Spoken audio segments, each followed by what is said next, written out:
Did you know we feel lonely when we feel like we don't belong or don't have a connection to others? Your tribe is your vibe. Who you spend the most time with is important for your happiness. Think about who, after you spend time or talk with them, energizes you. Who makes you feel good? Who makes you feel happy? On the flip side, think about who, after you spend time or talk with them, drains you. Who makes you feel bad? Who makes you feel unhappy? Positive human connection influences our psychological safety. Spending time with people who invigorate you has a positive impact on your physical and mental health. Feeling lonely, on the other hand, will negatively impact your physical and mental health.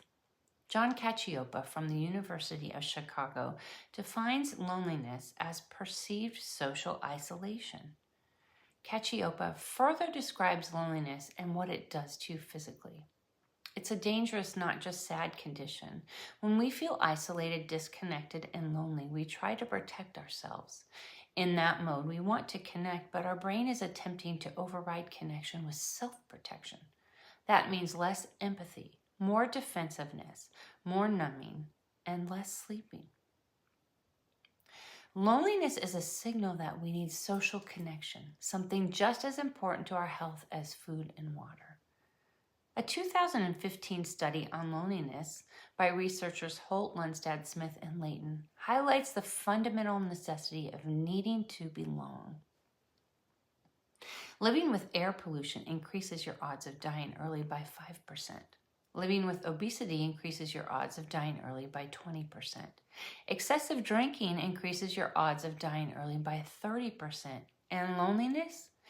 It increases your odds of dying early by 45%. Relationships and happiness. Harvard's Adult Development 85-year-old happiness study that launched in 1938 is the world's longest-running study. This long-running study has proven that positive relationships keep us happier, healthier, and help us live longer, period. The quality of our relationships is the most important factor in determining our happiness. The study reveals that people with strong supportive relationships versus those with problematic relationships maintain a sense of belonging and purpose, feel supported and loved, better manage stress and hardships, have a higher quality of mental and physical health, and live longer. Social fitness.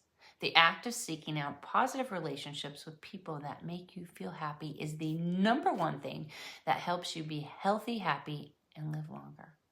This social fitness is the foundation for how humans connect with each other in regard to who you reach out to when you're scared or have a crisis, encourages you, you trust and confide in, has been along with you on the ride of life and really knows you, you have a romantic closeness with, you turn to for advice or help, and makes you laugh and want to spend time with. Ultimately, there's fragility in our human connections. Most people know that strong relationships matter in our personal lives. But have you considered that strong relationships matter just as much in our professional lives? 100% truth, Queen.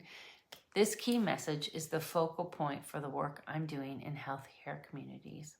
Working with predominantly female nursing teams, I talk about the importance of vulnerability, the ability to empower and uplift each other, overcoming female rivalry, and fostering and nurturing a culture of psychological safety. I can't wait to share more with you in my next update about this important work and how it's being received. In closing, I've spent the past few months cherishing valuable moments with my family and friends.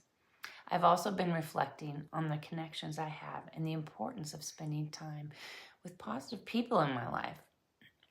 As you may know, connection with the right people matters on so many levels. I hope you've been able to do the same.